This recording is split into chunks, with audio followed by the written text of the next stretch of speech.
रमजान का पहला दिन बहुत ही बाबरकत है। सब काम छोड़कर बस ये सूरत पढ़ना अल्लाह बहुत बड़ी नेमत से नवाजेगा। रमजान का पहला रोजा अफ्तार करने से पहले एक बार ये सूरत जो पढ़ेगा अल्लाह ताला फरमाएगा, ए मेरे बंदे मांग तुझे क्या चाहिए। बिस्मिल्लाहिर्रहमानिर्रहीम। मोहतरम नाज़रीन, रमजान का पहला रोजा अफ्तार करने से पहले एक बार ये सूरत लाजमी पढ़ें। अल्लाह ताला फरमाएगा, ए मेरे बंदे मांग तुझे क्या चाहिए। अल्लाह रब्बुल इज्जत के हबीब सल्लल्लाहु अलैहि वसल्लम ने उम्मतियों के लिए कई तरह से रहमतों और वसअतों के दरवाजे खोले हैं। अहादीस मुबारका का मुताला करने से पता चलता है बज़ाहिर छोटी छोटी नेकियों पर बड़े बड़े सवाबों की बशारतें हैं। इसी तरह कई ऐसे आमाल भी इरशाद फरमाए कि जिनका सवाब तो है ही, साथ ही रिस्क में वसअत, बरकत और खुशहादगी भी मिलती है। इसी तरह कुरान पाक की एक छोटी सी सूरत है। अगर इस सूरत को बताए गए तरीके के मुताबिक पढ़ लें तो अल्लाह के फजल और करम से आपको दौलत मिलेगी, यानी कि अल्लाह पाक आपके लिए ऐसे असबाब पैदा कर देगा कि आपकी हर परेशानी दूर हो जाएगी और हर ख्वाहिश पूरी हो जाएगी। इसके कमालात देखकर आप लोग खुद हैरान रह जाओगे। गैब से दौलत वाले हाथ आपके पास आ जाएंगे। इस सूरत की फजीलत बहुत ज्यादा है। अल्लाह पर तवक्कल और उसी के सामने गिड़गिड़ाने वाले के साथ अल्लाह काफी है। वही दश्त ज़दा को अमन नसीब फरमाता है, तालिब पनाह को पनाह देता है। वही बेहतरीन वाली और बेहतरीन मददगार है। लिहाजा जो भी उसे अपना वाली बनाए उसी से मदद तलब करे, उसी पर तवक्कल हो और मुकम्मल तौर पर उसी की तरफ यकसू हो जाए तो अल्लाह भी उसका वाली बनकर उसकी मुकम्मल हिफाजत फरमाता है। जो सिर्फ अल्लाह से डरे और तकवा इख्तियार करे उसे हर दश्त और डर से अमन फराहम करता है और उसकी जरूरत के मुताबिक हर मुफीद चीज मुहैया करता है। नाज़रीन, अल्लाह पाक जब करम करता है तो इंसान की अकल दंग रह जाती है और मुआवजा करने वाली जात सिर्फ अल्लाह की है। बस हमें हर नेमत पर शुक्र अदा करना चाहिए। ऐसा भी देखा गया कि जो मुजर्रिब वजीफा आपको बताने लगा हूँ, जिसको ये वजीफा बताया गया तो फौरी तौर पर उनकी गैब से मदद हुई। ये मुजर्रिब वजीफा रिज्क और दौलत के लिए जो आज आपको वीडियो में बताया जाएगा। यकीन माने कि इस वजीफे को पढ़ने वाला कभी ऐसा नहीं हुआ कि उसकी जिंदगी में फौरी तौर पर पैसा न आया हो, फौरी तौर पर उसको रिस्क न मिला हो। नाज़रीन, अल्लाह पाक की जात पर यकीन करते हुए आपने ये वजीफा पढ़ लेना है। जब आपके सामने ये वीडियो आ जाए तो ये वजीफा आप लोग लाजमी कीजिएगा। अपने मुश्किल दिनों में, अपने परेशानी के दिनों में इस वजीफे को लाजमी पढ़िएगा। बड़ी से बड़ी मुरादें हों, बीमारियां हों, तकलीफ हो, दुख हो, परेशानी हो, बे औलादी हो, रिस्क बंद हो चुका हो, कारोबार बिल्कुल न हो, तो ये वजीफा आप लोग एक मर्तबा करके जरूर देखिएगा। हर परेशानी से आपको इंशाअल्लाह फौरन छुटकारा मिल जाएगा। रोजा एक अजीब इबादत है कि इंसान रोजा रखकर अपने हर काम को अंजाम दे सकता है। रोजा रखकर सनत और हरफत, तिजारत और जियारत हर काम बखूबी आसान कर सकता है। माह रमजान बरकतों वाला महीना है और इस माह की अजमत का अंदाजा इस बात से लगाया जा सकता है कि कुरान मुकद्दस का नज़ूल इसी पाक महीने में हुआ। रमजान का पहला अशरा रहमत, दूसरा अशरा मगफिरत और तीसरा अशरा जहन्नुम की आग से निजात का है। जब रमजान अल मुबारक का चांद नजर आता है तो आप सल्लल्लाहु अलैहि वसल्लम फरमाते थे कि ये चांद खैर व बरकत का है, ये चांद खैर व बरकत का है। मैं उस जात पर ईमान रखता हूँ जिसने तुझे पैदा फरमाया। हजरत जिब्राइल अलैहिस्सलाम ने दुआ की कि हलाक हो जाए वो शख्स जिसको रमजान का महीना मिले पर वो अपनी बख्शिश न करवा सके। जिस पर हजरत मोहम्मद सल्लल्लाहु अलैहि वसल्लम ने फरमाया आमीन। हजरत जिब्राइल अलैहिस्सलाम की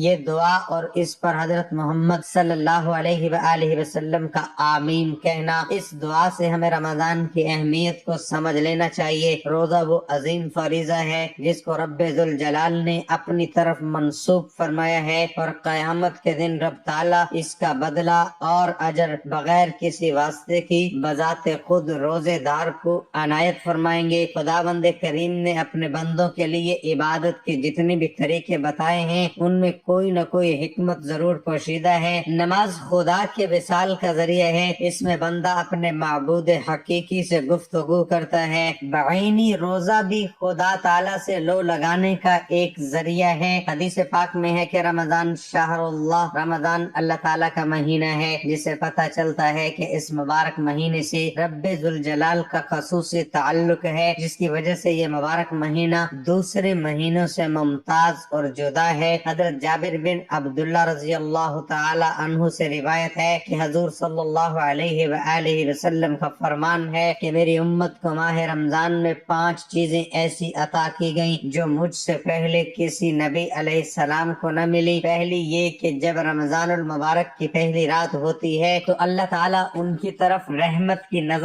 फरमाता है, और जिसकी तरफ अल्लाह ताला नजर रहमत फरमाए उसे कभी भी अजाब न देगा। दूसरी ये कि शाम के वक्त उनके मुंह की बू जो भूख की वजह से होती है अल्लाह ताला के नजदीक मुश्क की खुशबू से भी बेहतर है। तीसरी ये कि फरिश्ते हर रात उस दिन के लिए मगफिरत की दुआएं करते रहते हैं। चौथे ये कि अल्लाह ताला जन्नत को हुक्म देते हुए इरशाद फरमाता है, मेरे नेक बंदों के लिए मुज़य्यन हो जा, अनकरीब दुनिया की मुशक्कत से मेरे घर और कर्म में राहत पाएंगे। पांचवा ये कि जब माह रमजान की आखिरी रात आती है तो अल्लाह ताला सबकी मगफिरत फरमा देता है। रमजान के इस मुबारक माह की इन तमाम फजीलतों को देखते हुए मुसलमानों के इस महीने में इबादत का खास एहतमाम करना चाहिए और कोई लम्हा जाया और बेकार जाने नहीं देना चाहिए। इस माह मुबारक में ऐसे अंदाज में इबादत को फर्ज के तौर पर मुतय्यन फरमा दिया गया है कि इंसान इस इबादत के साथ अपनी तमाम जरूरियात व हवाइज में भी मसरूफ रह सकता है और ऐन इसी खासा तरीका इबादत में भी मशगूल हो सकता है। ऐसी खास तरीके की इबादत को रोजा कहा जाता है जिसे इस माह में फर्ज फरमा दिया गया है। रोजा एक अजीब इबादत है कि इंसान रोजा रखकर अपने हर काम को अंजाम दे सकता है। रोजा रखकर सनत और हरफत, तिजारत और ज़ियारत हर काम बखूबी आसन कर सकता है। और फिर बड़ी बात ये कि इन कामों में मशगूल होने के वक्त भी रोजे की इबादत रोजेदार से बेतकल्लुफ खुद ब खुद सादर होती रहती है और इसको इबादत में मशगूली का सवाब मिलता रहता है। नाज़रीन, रोजे के साथ साथ नमाज की भी पाबंदी करनी चाहिए, क्योंकि हजूर नबी अकरम सल्लल्लाहु अलैहि वसल्लम ने मुख्तलिफ औकात में फर्दन पांचों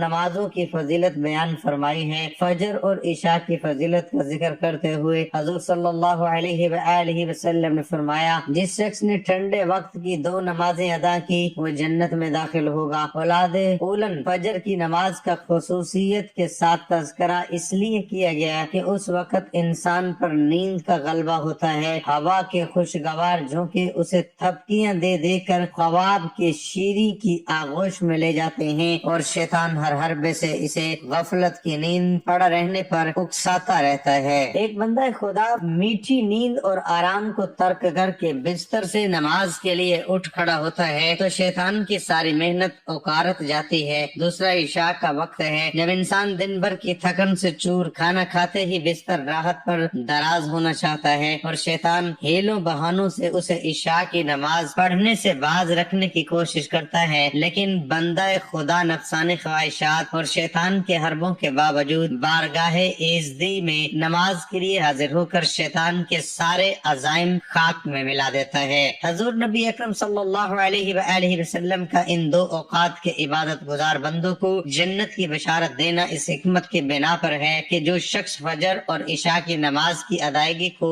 अपना मामूल बना लेता है उसके लिए बाकी 3 नमाजों को अदा करना गरा नहीं होता। नमाज असर की फजीलत के बारे में हजूर नबी अकरम सल्लल्लाहु अलैहि वसल्लम ने फरमाया, जिसने नमाज असर छोड़ी उसके अमल बातिल हो गए। कुरान हकीम में उस नमाज की मुहाफिजत की खसूसी तलकीन की गई है। सब नमाजों की मुहाफिजत किया करो और बिलखसूस दरमियानी नमाज की। हजूर नबी अकरम सल्लल्लाहु अलैहि वसल्लम ने दर्ज झेल हदीस मुबारका में फजर और असर की नमाज को पाबंदी के साथ अदा करने वालों को नारे दोज़ख से रहाई की बशारत अता फरमाई। जिसने सूरज के तलू होने से कबल उसके गरूब होने से कबल यानी फजर और असर की नमाज अदा की वो हरगिज आग में दाखिल नहीं होगा। इसी तरह पंजगाना नमाज की फजीलत के मुतालिक हजूर नबी अकरम सल्लल्लाहु अलैहि वसल्लम ने फरमाया, तुम गुनाह करते रहो और जब सुबह की नमाज पढ़ते हो तो वो इन्हें धो देती है, फिर गुनाह करते हो और जब नमाज जोहर पढ़ते हो तो वो इन्हें धो देती है, फिर गुनाह करते हो और नमाज असर पढ़ते हो तो वो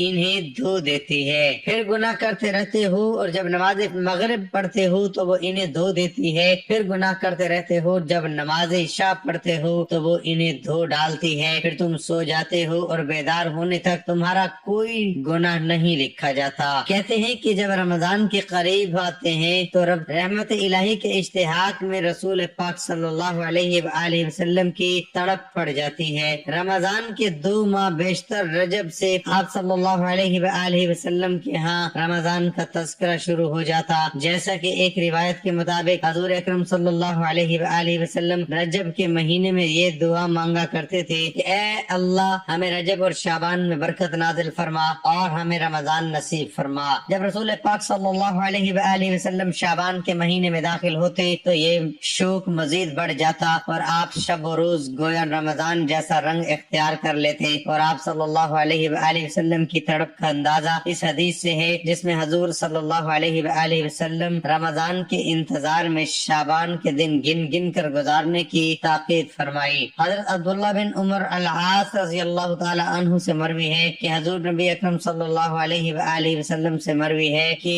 حضور نبی اکرم صلی اللہ علیہ وآلہ وسلم نے فرمایا کہ افطار کے وقت روزے دار کی دعا کو رد نہیں کیا جاتا۔ حدیث شریف میں آتا ہے کہ روزے دار کی دعا افطاری کے وقت رد نہیں کی جاتی۔ افطاری کے وقت جو یہ سورت پڑھے گا اللہ پاک فرمائیں گے کہ مانگ میرے بندے تجھے کیا چاہیے۔ یہ قرآن پاک کی وہ سورت ہے کہ جب کوئی بندہ پڑھتا رہے تو اللہ اس کی ایک ایک آیت کے بدلے فوراً جواب دیتے ہیں، اور اس سورت کا پہلا حق تعالیٰ کی حمد و ثنا کہے اور دوسرا حصہ بندے کی دعا و درخواست کا ہے۔ اس کے ساتھ یہ بھی ارشاد ہوا میرے بندے کو وہ چیز ملے گی جو اس نے مانگے۔ پھر جب بندہ یہ سورت مکمل کرتا ہے پھر اللہ کہتا ہے سب میرے بندے کے لیے ہے اور اس کو وہ چیز ملے گی جو اس نے مانگی۔ ناظرین، وظیفہ شروع کرنے سے پہلے ایک مرتبہ درود پاک پڑھ لیں، درود ابراہیمی پڑھ لیں یا کوئی اور درود پاک پڑھ لیں جو آپ آسانی سے پڑھ سکتے ہو۔ کوئی بھی وظیفہ شروع کرنے سے پہلے درود پاک لازمی پڑھا کریں، کیونکہ درود پاک کی بہت سی فضیلت اور برکات ہیں۔ حضور نبی اکرم صلی اللہ علیہ وآلہ وسلم پر درود و سلام بھیجنا ایک مقبول ترین عمل ہے، یہ سنت الہیہ ہے۔ اس نسبت سے یہ جہاں شان مصطفی صلی اللہ علیہ وآلہ وسلم کے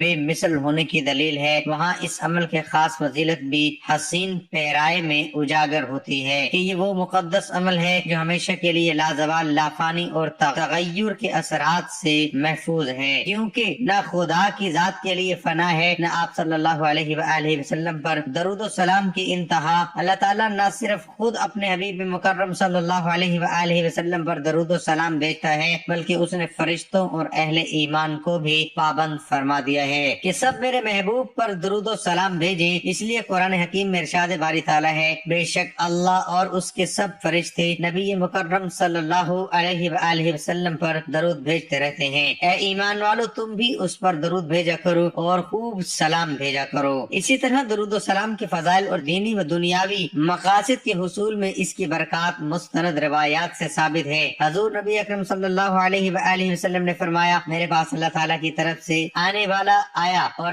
عرض کیا یا رسول اللہ صلی اللہ علیہ وآلہ وسلم، جو آپ صلی اللہ علیہ وآلہ وسلم کا امتی مجھ پر ایک بار درود شریف پڑھے اللہ تعالیٰ اس کے بدلے اس امتی پر 10 رحمتیں نازل فرماتا ہے اور اس کے 10 درجے بلند کرتا ہے اور اس کے لیے 10 نیکیاں لکھ دیتا ہے اور اس کے 10 گناہ مٹا دیتا ہے۔ درود و سلام ایک ایسا محبوب و مقبول عمل ہے جس سے گناہ معاف ہوتے ہیں، شفا حاصل ہوتی ہے اور دل و جان کو پاکیزگی حاصل ہوتی ہے۔ پڑھنے والے کے لیے سب سے بڑی سعادت یہ ہے کہ اسے حضور نبی اکرم صلی اللہ علیہ وآلہ وسلم کی بنفس و نفیس سلام کے جواب سے مشرف فرماتے ہیں۔ اس سے بڑھ کر یہ صلاۃ و سلام کسی صورت میں آپ کسی مرحلے پر بھی قابل رد نہیں، بلکہ یہ ایسا عمل ہے جو اللہ تعالیٰ کی بارگاہ میں ضرور مقبول ہوتا ہے۔ اگر نیک پڑھے تو درجے بلند ہوتے ہیں اور فاسق و فاجر پڑھے تو نہ صرف اس کے گناہ معاف ہوتے ہیں بلکہ اس کا پڑھا ہوا درود و سلام بھی قبول ہوتا ہے۔ اس لیے کوئی بھی وظیفہ شروع کرنے سے پہلے درود پاک لازمی پڑھا کریں۔ ایک مرتبہ میرے ساتھ بھی درود پاک پڑھ لیں تاکہ ثواب ہو۔ اللہم صلی علی محمد وعلی آل محمد کما صلیت علی ابراہیم وعلی آل ابراہیم انک حمید مجید۔ اللہم بارک علی محمد وعلی آل محمد کما بارکت علی ابراہیم وعلی آل ابراہیم انک حمید مجید۔ ایک مرتبہ درود پاک جب پڑھ لیں تو اس کے بعد پہلا وظیفہ جو آپ نے پڑھنا ہے وہ اللہ تعالیٰ کا یہ نام ہے یا رحمانو یا رحیمو یا رحمانو یا رحیمو یا رحمانو یا رحیمو یا رحمانو یا رحیمو، اس کو آپ نے 41 مرتبہ پڑھ لیں۔ یہ وظیفہ پڑھنے کے بعد قرآن پاک کی ایک سورت پڑھ لیں، یہ سورت فاتحہ۔ الحمدللہ رب العالمین الرحمن الرحیم مالک یوم الدین ایاک نعبد و ایاک نستعین اہدنا الصراط المستقیم صراط الذین انعمت علیہم غیر المغضوب علیہم ولا الضالین۔ سب تعریفیں اللہ کے لیے ہیں جو سب جہانوں کا پالنے والا ہے، بڑا مہربان نہایت رحم والا۔ جزا کے دن کا مالک، ہم تیری ہی عبادت کرتے ہیں اور تجھ سے ہی مدد مانگتے ہیں، یعنی سیدھا راستہ دکھا ان لوگوں کا راستہ جن پر تو نے انعام کیا، نہ کہ جن پر تیرا غضب نازل ہوا اور وہ گمراہ ہوئے۔ تو ناظرین، اس سورت کو آپ افطاری کے وقت لازمی پڑھیں۔ چھوٹی سی صورتیں، لیکن اللہ تعالیٰ بہت زیادہ خوش ہوں گے۔ دنیا کی جو چیز مانگیں گے، جو کامیابی مانگیں گے، انشاءاللہ آپ کو ملے گی، آپ کی دعا ضرور قبول ہوگی۔ تو جب یہ روزہ افطار کرنے لگیں تو افطار کرنے سے پہلے 7 مرتبہ سورت لازمی پڑھیں، پورے دل سے پڑھیں۔ انشاءاللہ اللہ پاک دسترخوان کو وسیع سے وسیع کر دیں گے، دنیا کی ہر نعمت سے آپ کو مالا مال کر دیں گے۔ یہ سورت ایک دعا ہے جو ہر مسلمان کو مانگنی چاہیے۔ رسول کریم صلی اللہ علیہ وآلہ وسلم نے فرمایا کہ قسم ہے اس ذات کی جس کے قبضے میں میری جان ہے کہ سورت فاتحہ کی نظیر نہ تو تورات میں نازل ہوئی، نہ انجیل میں اور نہ زبور میں، اور نہ ہی خود قرآن کریم میں کوئی دوسری سورت اس کی مثل ہے۔ رسول اللہ صلی اللہ علیہ وآلہ وسلم نے فرمایا کہ قرآن کریم کے سب سورتوں میں عظیم ترین سورت الحمدللہ رب العالمین ہے۔ مشائخ نے لکھا ہے کہ اگر سورت فاتحہ کو ایمان و یقین کے ساتھ پڑھا جائے تو ہر بیماری سے شفا ہوتی ہے، ایمان و یقین کے ساتھ پڑھا جائے شفا ملتا ہے، ہر دعا قبول ہوتی ہے۔ تو آپ بھی اس عمل کو، اس سورت کو روزہ افطار کرتے وقت لازمی پڑھیں۔ اس کے بعد وہی درود پاک پڑھ لیں جو وظیفہ شروع کرنے سے پہلے پڑھا تھا۔ ناظرین، یہ وظیفہ آپ کی قسمت کو چمکا دے گا، آپ کی مشکل کو ختم کر دے گا، اور رزق کے ایسے وسائل پیدا ہوں گے کہ آپ نے سوچا بھی نہیں ہوگا۔ نماز کی اہمیت اس سے پتہ چلتا ہے کہ اللہ رب العزت نے سب احکام اپنے حبیب صلی اللہ علیہ وآلہ وسلم کو زمین پر بھیجے۔ جب نماز فرض کرنی منظور ہوئی تو حضور صلی اللہ علیہ وآلہ وسلم کو اپنے عرش عظیم پر بلا کر اسے فرض کیا، اور شب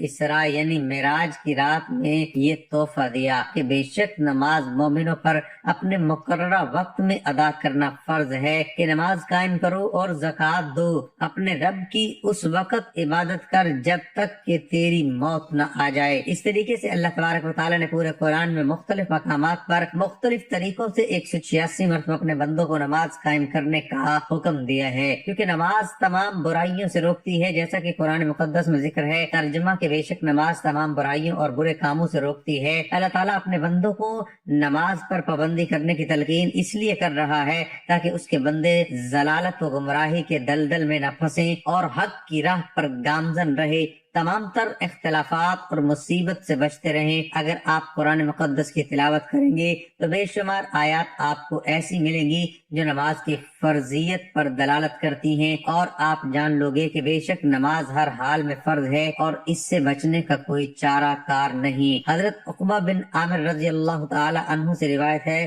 سید المرسلین صلی اللہ تعالی علیہ وآلہ وسلم نے ارشاد فرمایا، جو بھی مسلمان اچھے طریقے سے وضو کرتا ہے پھر کھڑے ہو کر اس طرح 2 رکعت نماز پڑھتا ہے کہ اپنے دل اور چہرے سے متوجہ ہو کر یہ 2 رکعتیں ادا کرتا ہے تو اس کے لیے جنت واجب ہو جاتی ہے۔ حضرت عبداللہ بن مسعود رضی اللہ تعالی عنہما سے روایت ہے کہ حضور پر نور صلی اللہ تعالی علیہ وآلہ وسلم نے ارشاد فرمایا، جس نے نماز پر مدامت کی تو قیامت کے دن وہ نماز اس کے لیے نور و برہان اور نجات ہوگی، اور جس نے نماز کی محافظت نہ کی تو اس کے لیے نہ نور ہے، نہ برہان، نہ نجات، اور وہ قیامت کے دن قارون، فرعون، ہامون اور ابی بن خلف کے ساتھ ہوگا۔ حضرت ابو سعید خدری رضی اللہ تعالی عنہ سے روایت ہے، حضور اقدس صلی اللہ تعالی علیہ وآلہ وسلم نے ارشاد فرمایا، جس نے جان بوجھ کر نماز چھوڑی تو جہنم کے اس دروازے پر اس کا نام لکھ دیا جاتا ہے جس سے وہ داخل ہوگا۔ میرے اللہ پاک سے دعا ہے کہ اے میرے پاک اللہ، اے میرے غفور الرحیم اللہ، اللہ ہم سب کی مشکلات کو ختم فرما دے، ہمارے رزق میں، ہماری روزی میں اضافہ فرما دے۔ میرے اللہ ہمیں مانگنا نہیں آتا، تجھے دینا تو آتا ہے، میرے اللہ ہمیں عطا کر دے، ہمارے کبیرہ صغیرہ گناہ معاف فرما دے، آمین ثم آمین۔